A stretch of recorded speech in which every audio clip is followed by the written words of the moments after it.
దోసలు, ఇడ్లీలు తిన్నంత ఇష్టంగా ఉప్మా అయితే అస్సలు తినరండి పిల్లలే కానీ, పెద్దలే కానీ. ఇక వాళ్ళ కోసం వాళ్ళకి ఇష్టంగా తినేటట్టు ఇడ్లీలైతే చేస్తున్నాను. అది కూడా పెసర్లతో చేస్తున్నాను. చూడ్డానికి డిఫరెంట్‌గా గ్రీన్ కలర్‌లో కనిపించడం వల్ల చాలా ఇష్టంగా తిన్నారు పిల్లలైతే. టేస్ట్ కూడా చాలా బాగున్నాయి. అలాగే హెల్తీ కూడా. ఒక కప్పు పెసర్లను నానబెట్టుకున్నాను. అందులో పావు కప్పు బియ్యం వేసేసుకొని నైట్ అంతా నానబెట్టేసాను.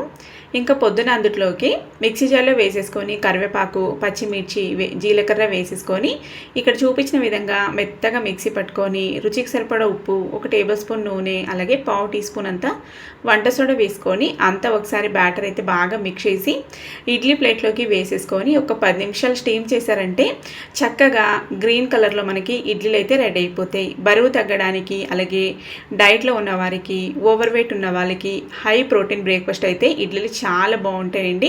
తప్పకుండా ఒకసారి ట్రై చేయండి. రెసిపీ నచ్చినట్లయితే ఒక లైక్ చేసి వెళ్ళండి.